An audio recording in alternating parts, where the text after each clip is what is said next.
petit palais, bâti d'une aimable structure. Sans employer pour moi l'art de l'architecture, on me construit à peu de frais.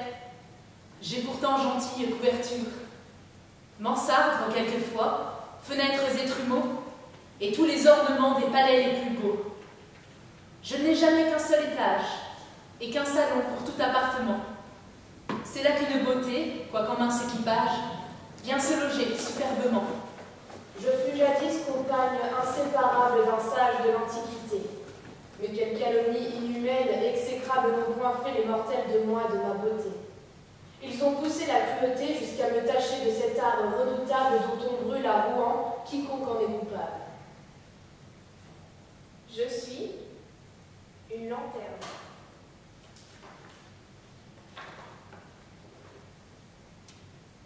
Gazette du 17 mars 1759, de Pétersbourg. Le général comte de Fermer doit arriver incessamment dans cette capitale. Il a quitté l'armée qui est en Prusse pour venir assister aux conférences que l'on tient à la cour.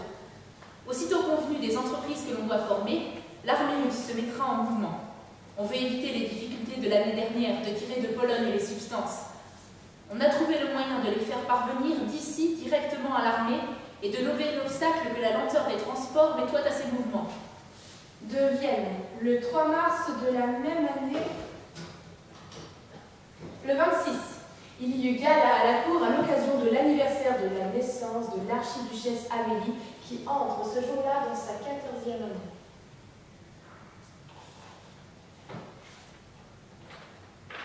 L'indulgence avec laquelle le public a bien voulu recevoir nos premières feuilles nous a engagés à mériter son approbation, en les rendant plus utiles ou plus agréables. C'est sous ce double point de vue que jusqu'à présent, nous avons cru diriger nos démarches. Mais nous étant aperçus que les bornes trop étroites que nous nous étions prescrites diminuaient les effets de notre zèle, nous avons cru devoir proposer au public un nouveau plan. Nous demeurons désormais à nos affiches suffisamment détendues pour pouvoir contenir un ouvrage qui n'excédera pas 7 à 8 pages. La partie des feuilles que l'on pourra nommer journal va donc prendre une nouvelle forme. Pour jeter quelques variétés sur cet ouvrage, nous y insérerons des morceaux de poésie, anecdotes, contes, fragments de littérature. Nous rendrons compte, avec le même soin, des séances publiques et de toutes les opérations de l'académie de cette ville. Nous annoncerons les spectacles et tout ce qui a trait au commerce ou à l'économie.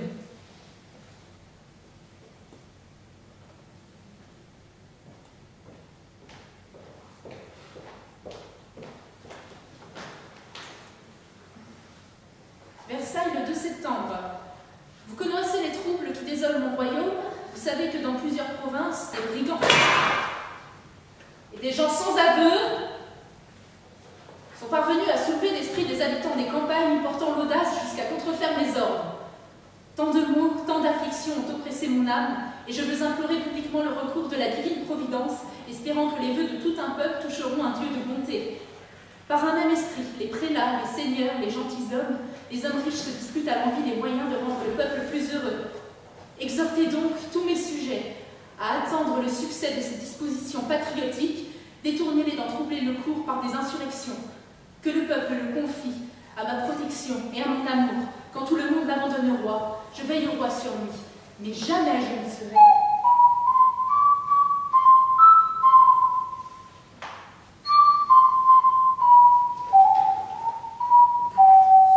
Il est toi décidé que la question de la permanence des 2 chambres est toi fermée. Le nom d'Assemblée nationale a prévalu. Il a été décrété qu'elle sera permanente. Les députés ont également dénoncé une brochure qui se répand dans leur province et qui tente d'exciter les peuples de l'Alsace à des insurrections contre l'Assemblée nationale.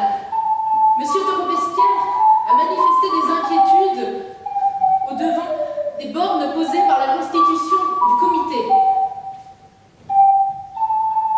Leur jugement ne sera que provisoire, dit Monsieur de Robespierre.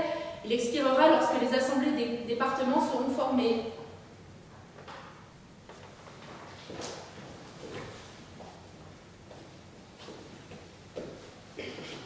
Tandis que toute la France est inquiète encore de la maladie du Premier ministre qui a paru menacer un instant une vie si précieuse, on nous saura gré de rapporter ici l'hommage que lui rendoient les représentants de la commune de Nancy. Les hommes supérieurs ne sont pas aussi séparés qu'on le croit communément de la justice justice de la postérité. Elle commence pour eux au moindre danger qui menace leur tête.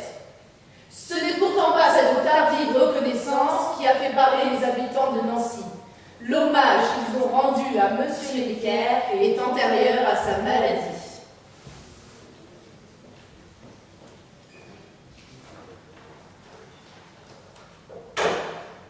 Tandis que M. de Robespierre ne voulant point que ce grand mouvement précipita une révolution dans une affaire si délicate, M. Salé a accusé la municipalité d'avoir des sentiments très peu constitutionnels, accusant une grande partie des citoyens de Nancy.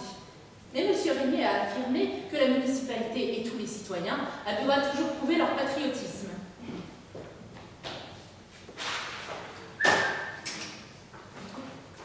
Aux citoyens Bonaparte, général en chef des armées d'Orient, le directoire exécutif ne peut assez vous exprimer, citoyen général, la joie qu'il a ressentie en recevant vos dépêches des 10 et 17 thermidors et les détails de votre campagne en Syrie.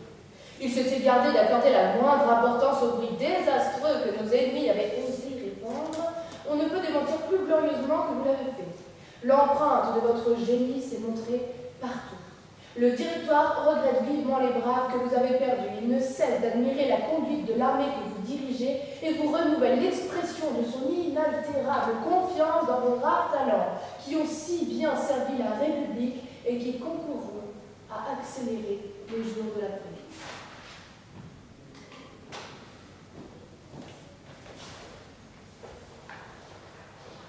Le célèbre aéronaute, M. Garnerin, passant par Metz, a laissé à M. le maire la relation suivante, qu'il a bien voulu nous communiquer. Le nouveau voyage aérien nocturne que je viens de faire ayant excité tout le pays, je crois faire plaisir en donnant les détails qui peuvent nous intéresser. Je me suis élevée de Paris, du jardin de Saint-Denis, le mardi 12 au soir, par un beau clair de lune et des orages désastreux. Le lendemain matin, je voyais déjà Reims. Les ondulations m'ont fait planer longtemps sur cette belle ville. Il y eut de l'orage dans la journée, l'atmosphère était obscure, les nuages en soie de superbes aigrettes électriques. Je voyais à peine la terre, les forges et les cascades étaient presque le seul contact qui me liait encore à elle.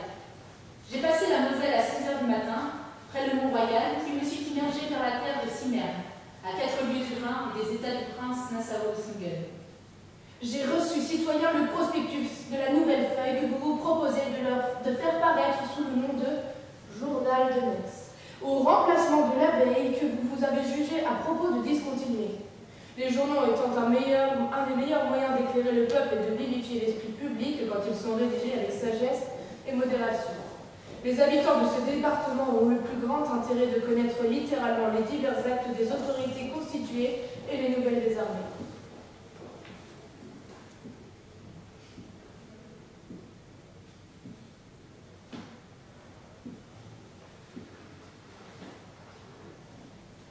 Citoyens représentants, le moment est venu de mettre un terme au désastre qui ravage notre patrie. Votre confiance m'a chargé de vous en présenter les moyens et je ne trahirai pas vos attentes. Je me contenterai de vous dire que Barras et Moulin m'ont eux-mêmes engagé à renverser le gouvernement et à me mettre à la tête des affaires. Je ne veux servir que le peuple français. La Constitution qu'est-elle autre chose qu'une ruine? N'est-elle pas successivement le jouet de tous les partis? Tous les droits du peuple ont été violés et c'est à les réhabiliter qu'il faut de suite travailler pour consolider dans la France la liberté et la République.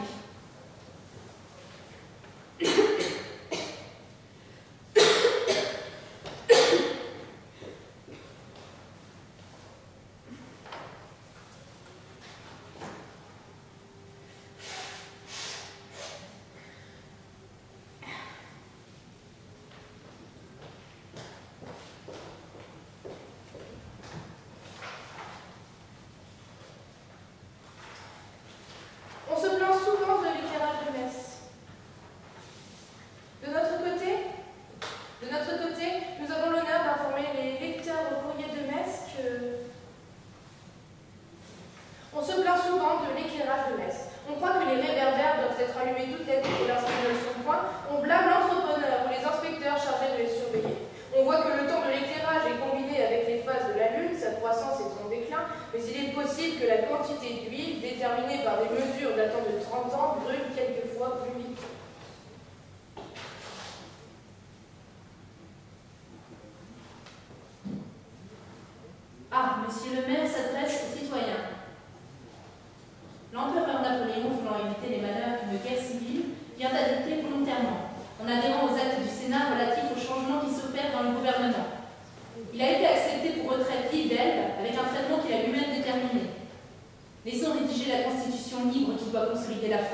Majesté l'Empereur de Russie a été pris d'une touchante émotion.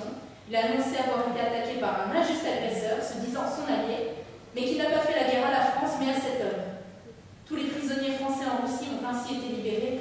Nous allons donc revoir enfin plus de 200 000 de nos concitoyens. Depuis quelque temps, la ville de Metz était impatiente de réunir ses vœux à ceux du reste de la France. Les généraux, la garde nationale et la garnison avaient envoyé des députations pour déposer à Paris l'hommage de leur dévouement à Sa Majesté Louis XVIII. Les maires et conseils municipaux des principales villes et particulièrement de Metz avaient exprimé les sentiments dont ils étaient pénétrés pour son auguste personne. Lundi, le drapeau blanc a été arboré sur la tour de la cathédrale et salué par la cloche de Mute et l'artillerie des remparts. Des députations de Thionville, Longwy, Sarrelouis et Bitche ont aussi reconnu l'autorité du roi.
Depuis 1789, les forces monarchiques ainsi que républicaines n'ont pas pu prendre racine chez nos voisins.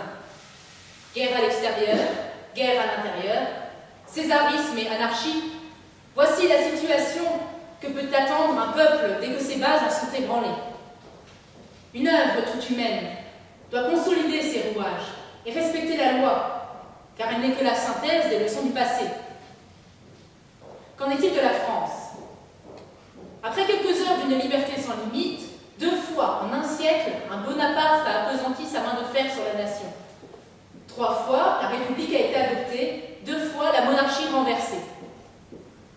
La France n'est pas impérialiste. Elle n'est que peu monarchique, elle ne compte qu'une minorité républicaine. Qu'est-elle donc? Révolutionnaire.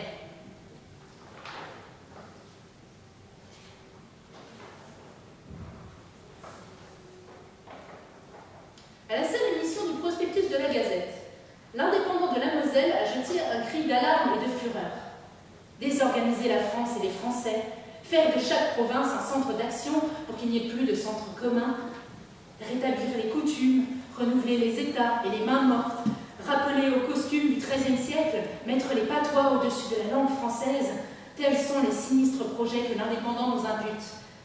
Le crime de la Gazette de Metz est grand, nous devons en convenir, puisqu'elle a osé menacer la centralisation de cette plaie du pays, contre laquelle tant de voix généreuses de toutes les opinions s'élèvent depuis si longtemps. Mais la centralisation est chère au pouvoir et au libéralisme, qui exploitent à leur profit la Révolution de Juillet. Tout ne peut pas se dire dans un article de journal. Nous ne voulons ni diviser la France, ni répandre des semences de discorde.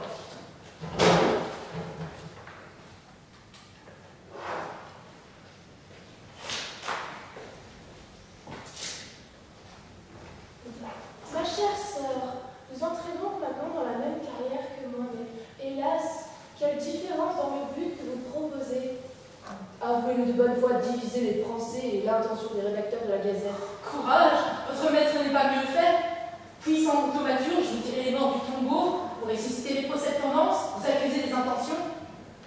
Ah, votre adversaire, le curé de la Moselle, s'est montré plus généreux. Lui qui, en m'annonçant, s'est contenté de trouver tout naturel que notre doctrine se crée un organe qui lui avait manqué jusqu'alors. Eh bien, d'après votre prospectus lui-même, vous proposez de dénoncer le pouvoir au moyen du provincialisme? Non, 1000 fois non. Je considère le système provincial en lui-même et je cherche à prouver qu'il est avantageux à mon pays. Si vous aviez attendu pour me juger la publication de quelques-uns de mes numéros, vous auriez compris que je désire concilier les libertés provinciales avec la force dont le pouvoir suprême doit être armé. Mais en vain, vous réclamerez contre cette interprétation de vos voeux. Le voile est pas trop transparent. Mais dites-moi, vous proposez-vous de renouveler les mains mortes et de mettre le patois au-dessus des langues françaises? Oh, vraiment, je ne me serais pas douté que vous fussiez si plaisant. Vous maniez l'ironie avec tant de grâce et de légèreté. En effet, j'ai tort de vous combattre avec les armes du ridicule, tandis que je devrais lancer sur vous les foudres de l'indignation. Quel enthousiasme guerrier, quel accès de dévouement à la gloire nationale. Ah, mais j'aime à croire que les jésuites, les artisans de l'âge conspiration, les assermentés par jeu sont étrangers à la rédaction de la Gazette. Mais dites-moi, pourquoi prendre la plume afin d'écrire des logogriffes politiques dans un temps où règne la liberté de la presse la plus étendue? Vous avez raison, la liberté de la presse est bien étendue. Elle s'étend sur une ligne de 228 réquisitoires contre 67 journaux.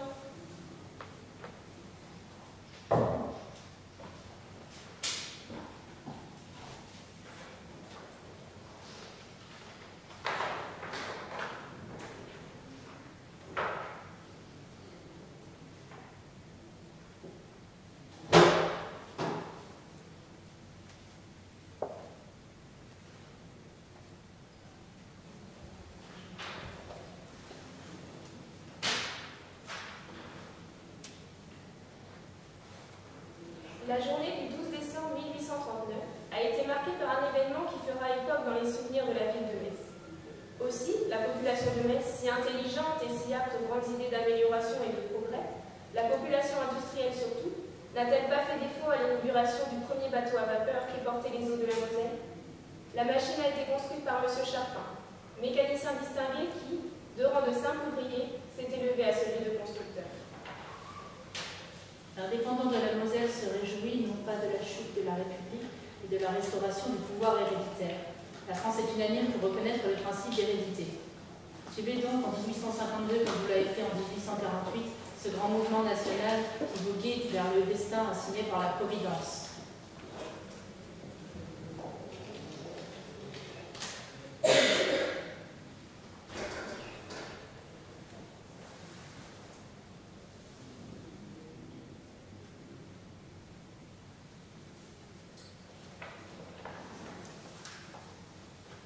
Metz prépare de grandes fêtes, les plus grandes qu'elle ait notées depuis longtemps. Pour l'inauguration du chemin de fer à Sarrebruck, nous applaudissons à ces dépenses non seulement parce qu'elles peuvent être productives pour les habitants, mais surtout parce qu'elles sont la consécration d'un système de relations internationales, c'est-à-dire de pacifique civilisation, que nous avons toujours soutenu. Les chemins de fer sont devenus les moyens les plus prompts de la civilisation du monde. Nos idées parviendront de Paris à Berlin, par Metz, 100 fois plus vite. On les infiltre par la guerre ou par le frottement de peuple à peuple. C'est à cela que tout se réduit. Félicitons-nous de ce que cette propagande soit aujourd'hui pacifique.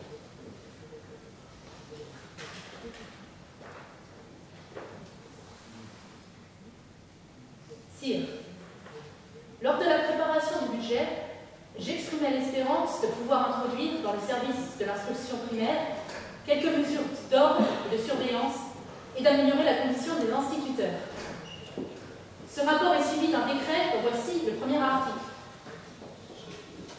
À partir du 1er janvier 1861, il ne sera plus nommé d'instituteurs primaires suppléants. Les suppléants seront immédiatement nommés instituteurs communaux et jouiront du traitement minimum de 600 francs.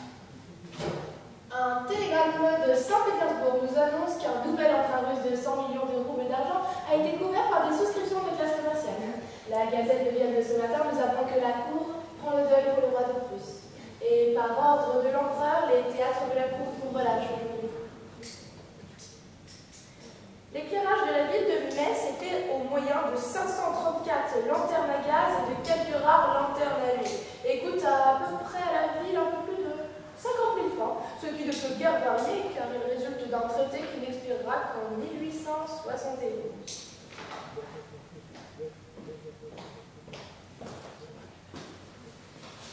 Aux armes! C'est le cri qui résonne d'un bout à l'autre de la France. Il ne s'agit plus de déplorer de nos échecs, mais de les venger. L'heure est grave, la situation est grave. Le général MacMahon refoulé dans les Vosges. L'armée de Lorraine est obligée de se replier sur Metz. La situation est grave, mais elle n'est pas désespérée. Depuis quelques jours, notre ville a commencé à changer d'aspect. Les forts sont occupés et couvrent au loin les lignes de leur puissante protection. Je l'ai vu de moi-même, et je puis assurer que notre position est devenue aussi effrayante pour l'extérieur que rassurante pour nous. Le journal Le Moniteur de la Moselle a publié un article dans lequel il donne la composition des forces militaires françaises, et même ceux de Metz. On ne peut tolérer qu'un journal publié dans une place assiégée donne la composition de la garnison. Les journaux prussiens publient les nouvelles suivantes. À la suite des événements de ces champs, la déchéance de l'Empire aurait été proclamée. Le général Trochu aurait écrit au roi Guillaume et lui demanderait de faire évacuer le territoire pour pouvoir traiter de la paix. Napoléon III fait prisonnier. Il aurait été conduit à Willemstad dans la Hesse-Cassel.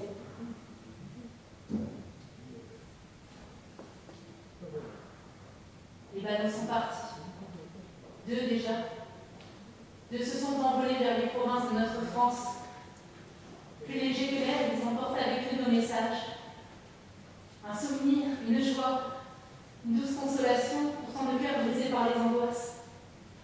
Ah, tombé entre des mains amies. Là-bas, très loin de nous, qui sommes isolés par le reste de la patrie.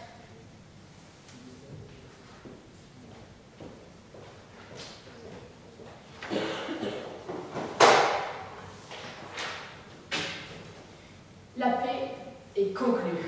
Maintenant, c'est à nous d'affermir pour la Lorraine allemande cette œuvre de paix. Et pour atteindre ce résultat, la Gazette de la Lorraine allemande apportera son concours franc et loyal. Notre but est d'abord éclairer les esprits et s'entendre mutuellement, puis la conciliation. La Gazette de Lorraine allemande sera rédigée en allemand et en français, en vue de la population parlant cette dernière langue, car nous tenons à être lus et compris de tous.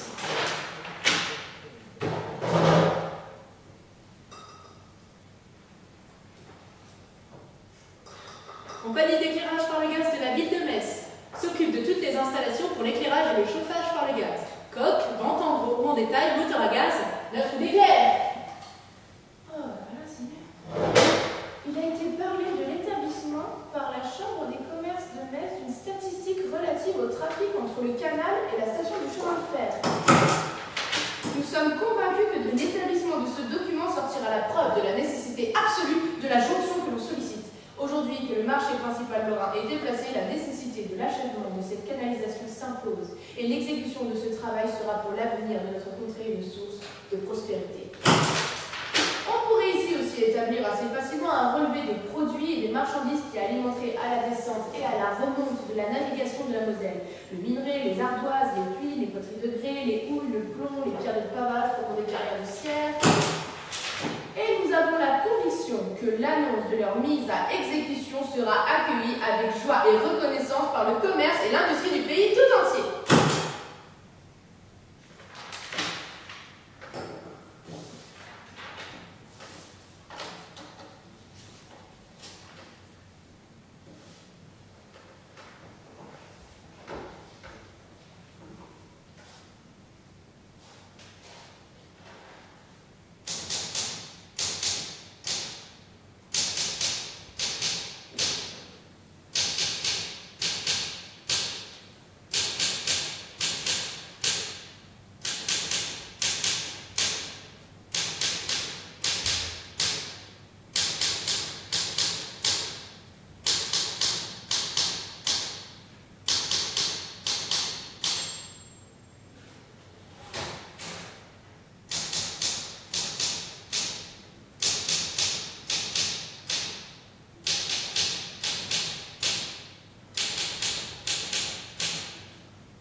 Le Berliner Tageblatt a envoyé un de ses collaborateurs à Friedrich Schaffel.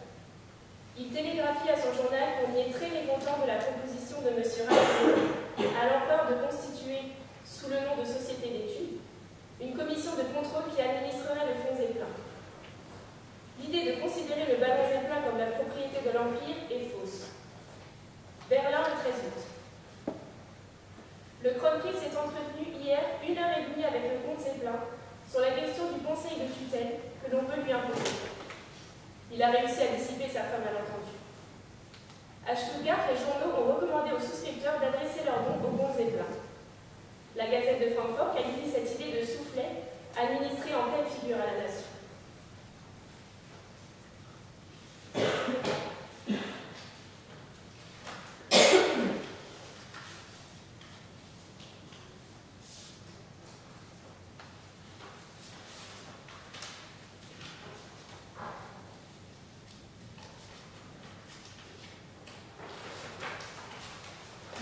Dans toutes nos succursales, des os de bœuf à moelle tout frais pour soupe à 28 000 la livre, ainsi que des débris de viande de première qualité à 38 000 la livre. Notre Rügenburg et Fleisch.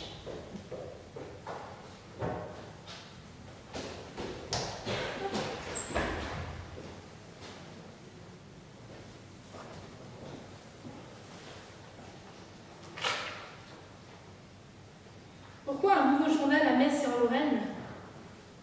À cette question, nous répondrons. À notre époque où la lecture d'un journal est devenue un besoin journalier dans toutes les classes, un organe de publicité quotidien doit être à la portée de toutes les bourses. Nous sommes absolument indépendants et cette indépendance nous permettra de défendre plus librement les droits de tous. Malheureusement, le moment est arrivé où le glaive, si longtemps muet, doit rompre le silence, qu'il a gardé pendant bientôt un demi-siècle.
Allocution de l'empereur. Une heure formidable vient de sonner pour l'Allemagne. Des envieux nous forcent à une juste défense. On nous met de force l'épée à la main. J'espère que nous nous servirons de l'épée de telle sorte qu'avec l'aide de Dieu, nous pourrons la remettre au fourreau. Les troupes françaises, sans aucune déclaration préalable, ont attaqué nos postes et pénétré sur le territoire allemand. Des avant-postes allemands des environs de Metz ont occupé une localité française située près de la frontière et occupée par des gens du pays munis d'armes. Dans l'intérêt de la sécurité des chemins de fer, le Luxembourg est occupé par les troupes allemandes du 8e corps d'armée. L'Autriche-Hongrie ne le cède en rien à l'Empire allemand dans sa résolution de se défendre jusqu'à l'extrême. C'est précisément pour cela que nos soldats combattent sur le front ouest pour la paix, et c'est pourquoi il n'y a pas de contradiction de la part de l'Autriche-Hongrie. C'est le dernier numéro.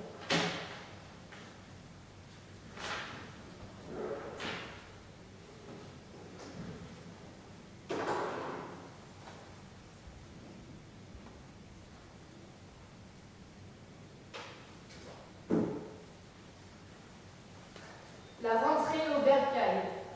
Ce que nous apportons, les canons, la lutte, le joyeux flottement des drapeaux, les bénédictions des vieillards chantant leur Mounet, Dimitis et l'exclamation de la jeunesse ivre d'espoir. Tous fêtent le retour de l'Allemagne, de l'Alsace-Lorraine à la France.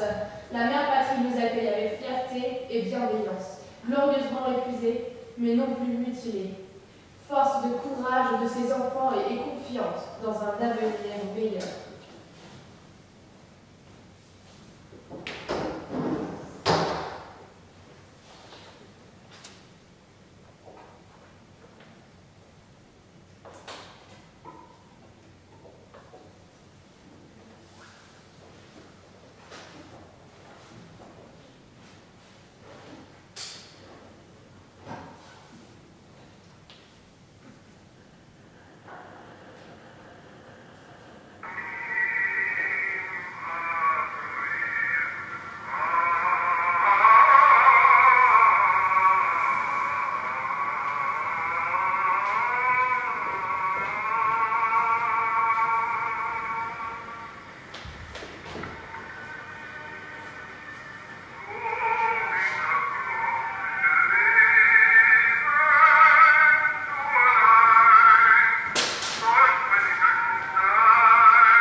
Sténographie Prévost-Delaunay pour élèves sans professeur ou désirant se perfectionner. Cours élémentaire et supérieur avec exercice, lecture et vitesse. Recueil de lettres commerciales avec tous les corrigés. Trop tard.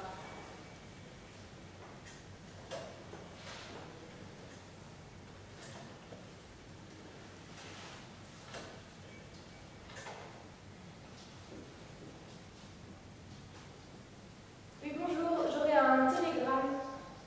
Oui, à l'attention du courrier de Metz. Oui. Environ les 3/4 de la population lorraine sont d'origine française, à l'exception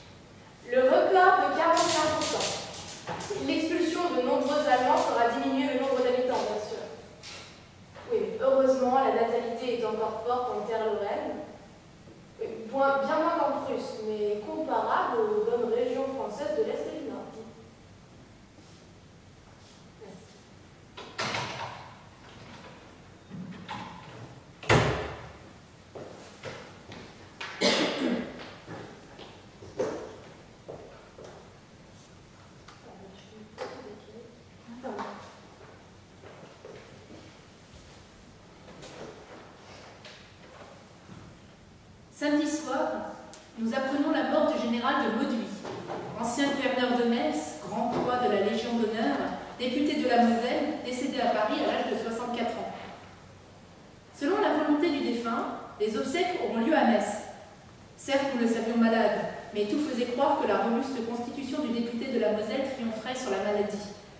Hélas, avec lui, la France perd une belle figure militaire et la Lorraine perd, elle, un de ses fils chéris et un ami sincère. C'est pas lui qui avait suspendu le réput en 19? Bon. Lorrain et français par toutes les fibres de son âme, Monsieur le maire n'est pas de ceux qui ont courbé les chines pendant la dure période de domination allemande. Il a fait mieux. Il a souffert pour la patrie, et ce n'est certes pas sa faute s'il n'a pas été immolé au plus mauvais jour de la tourmente. Les méchants clans prétendent que Monsieur le maire règne, mais ne gouverne pas. Cette calomnie qui tente à l'assimiler au roi d'Angleterre est assurément déplacée.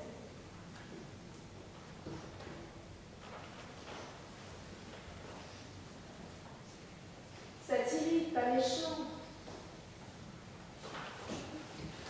En revanche, M. Schumann a un singulier mépris de la liberté des autres. Il admet qu'il est légitime de condamner à la prison des pères de famille qui n'envoient pas leur progéniture s'abreuver à la même source que lui. La pensée humaine a besoin, dit-il, de rester sous contrôle incessant de l'Église. Oui, mais les casquettes des chameaux Lucien Frey coiffent mieux. Numéro 50 en fournirait.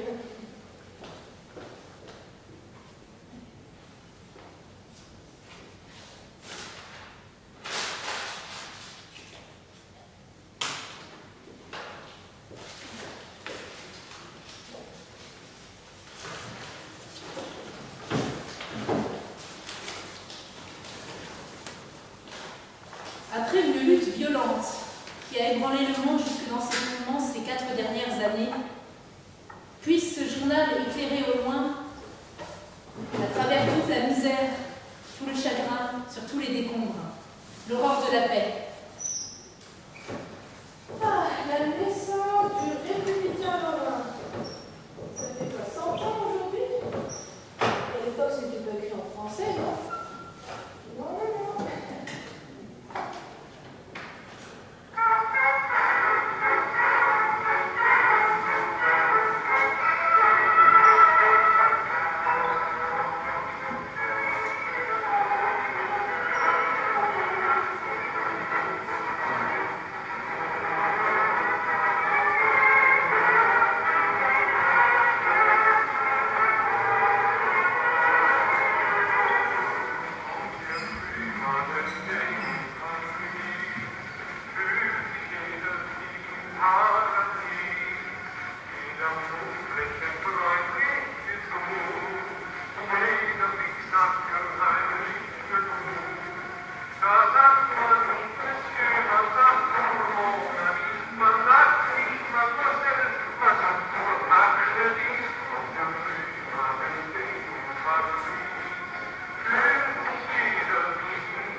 La vie moins chère est un problème résolu.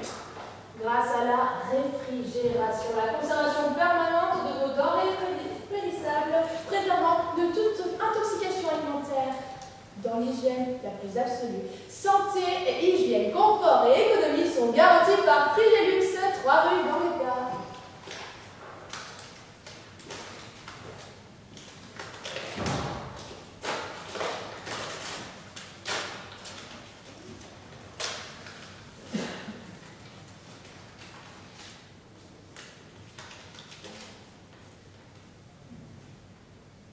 Une exposition de propagande aéronautique à Metz.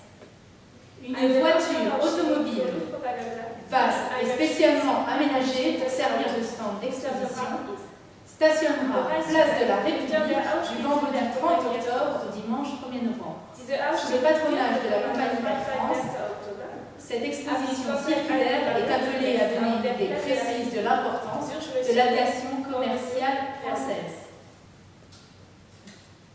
Nous engageons nos lecteurs à se rendre nombreux à cette exposition très bien conçue pour faire un voyage aérien sans cependant quitter la terre ferme.